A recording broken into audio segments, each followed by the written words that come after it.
Hello everybody, welcome to the Divergent Creator channel. Let's go for a little ride. So, today is actually in December, though you wouldn't know it. Normally there would be snow on the ground where I live, but this year is very warm seasonably. As you can see, things are growing. And I wanted to make something seasonal for my friends for the holidays, but unfortunately there's no snow for snowmen. So I think I have a plan that's fitting. Let me show you what I've got.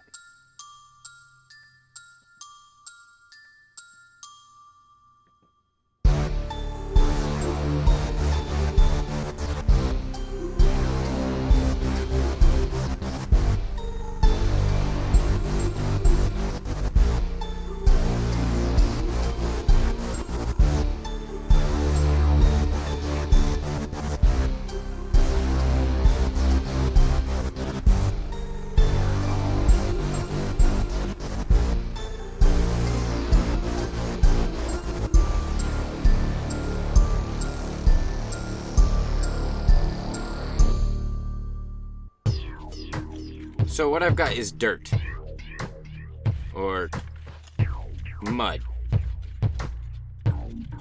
We're gonna make some earthenware, or what is more commonly known as pottery. Earthenware goods have been made for over 20,000 years, dating back to the Paleolithic period, and yeah, it's really quite simple to do. It seems when people think about pottery, they think things are difficult, and there's a lot that they have to learn, but really it's just water, dirt, and fire. Nothing more simple than that. So when I get back, I'm going to take my dirt here, and we're going to start sifting it, and getting out all of the little rocks and pebbles and bits of things. Not too worried about sand, not too worried about other things. In my area, there's a high clay content, so the little bits of other things are just going to really add some strength to the finished work. Now, if you're sifting through dirt, wondering if you have clay, easiest way to know is if you find little hard clumps that kind of are like rocks, but if you crunch them, they crumble into dust. In that case, you've got clay.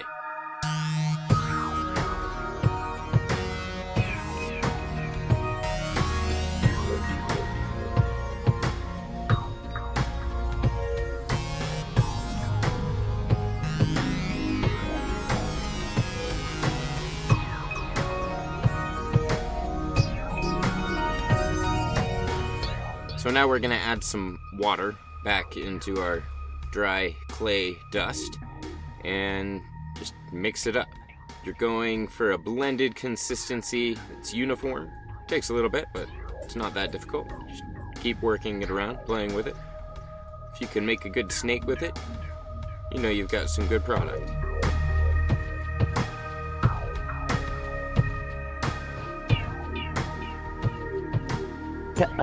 So now we're going to take our clay that we had mixed together, and we're going to continue working a smaller portion of it until it's kind of elastic, mold together, and feels like clay.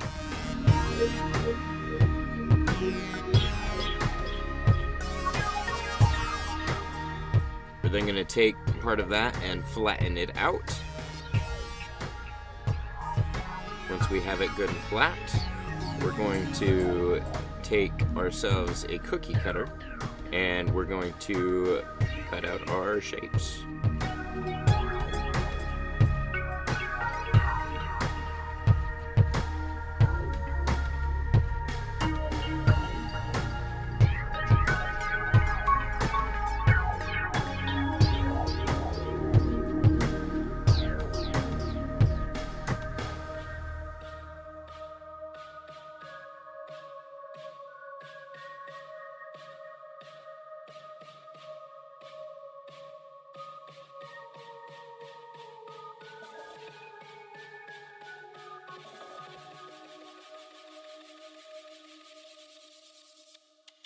We're going to let the pieces dry after we have them cut out for a few days. And then once they've air dried, we're going to put them in a toaster on low heat, and we're just gonna let it drive out the rest of the water and moisture for a couple of days. Even though the feel dry, there's still some moisture in there. We don't want any of that in there, or it will mess up our finished product. Now we're out here at a fire pit that I have use of, and I'm lighting a fire in it just because it has been damp for the last couple of days. And again, moisture is not our friend in this process. So, small fire just to dry things out.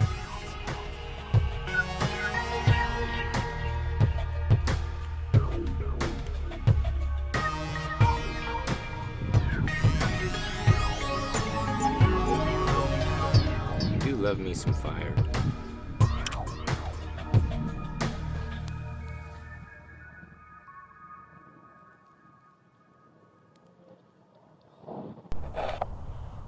So once that has gone out, I move the ashes around, put down a couple of pieces of actual stoneware tile.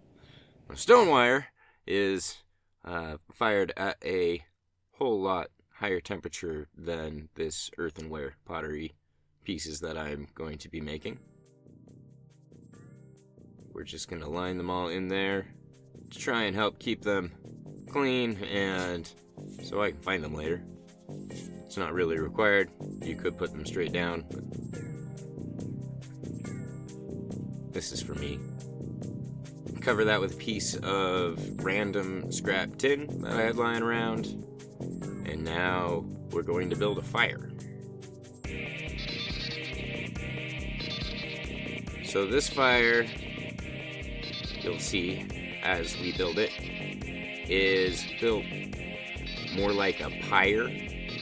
It's kind of reversed from other fires, and I'll tell you the reason for that when we get there.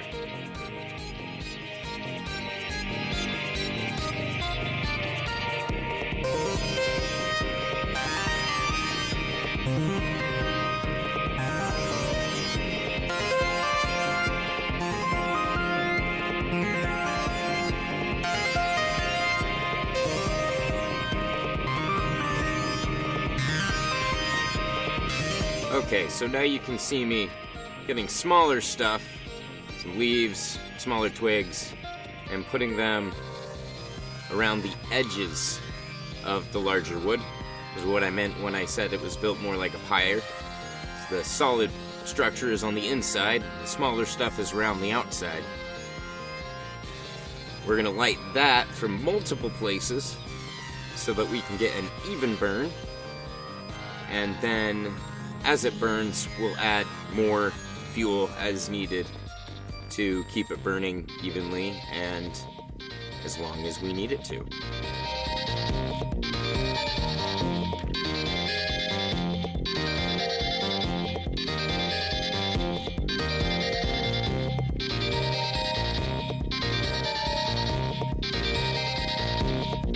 So we're gonna let this fire burn. It's gonna burn through the night, and I'm just gonna cover it and leave it so that no embers escape. Fire safety is important. Make sure that when you light a fire, that it's somewhere where the fire is not going to escape, especially if you ever have to leave it unattended for any period of time, even just a couple of minutes.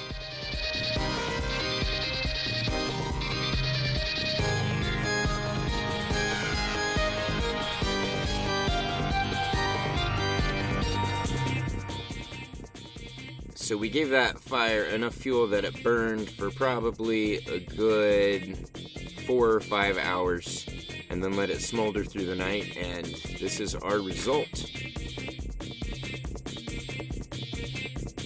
They don't seem to have changed very much, but I guarantee one thing, they've shrunk. These are now significantly smaller than they were even when they were dried out in the toaster oven.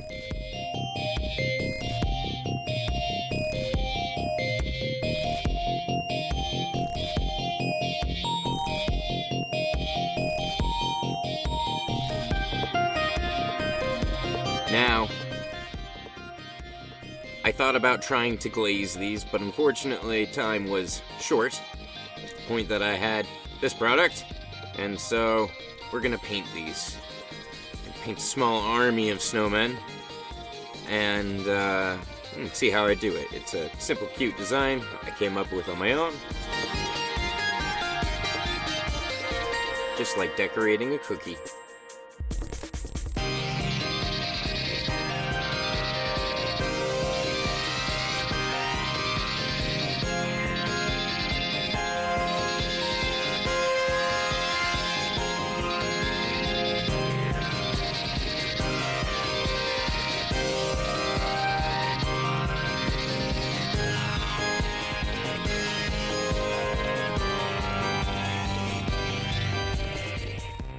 The paint that I'm using here is actually, some of you may notice, a popular model paint known as Citadel paint.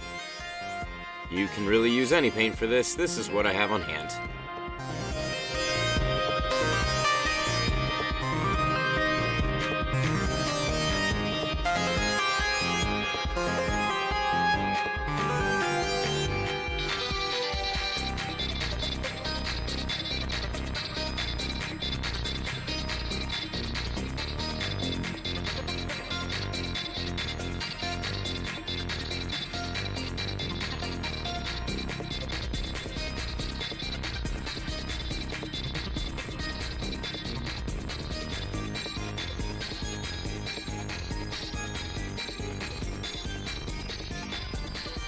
One more up close.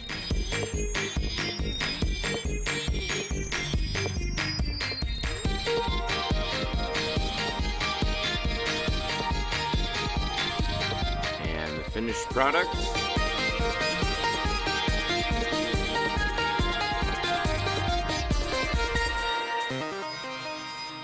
Thanks for watching. If you liked it, go ahead and give it that like.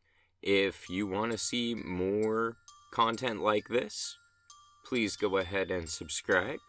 And if you'd like to support us, then go ahead and visit our Patreon.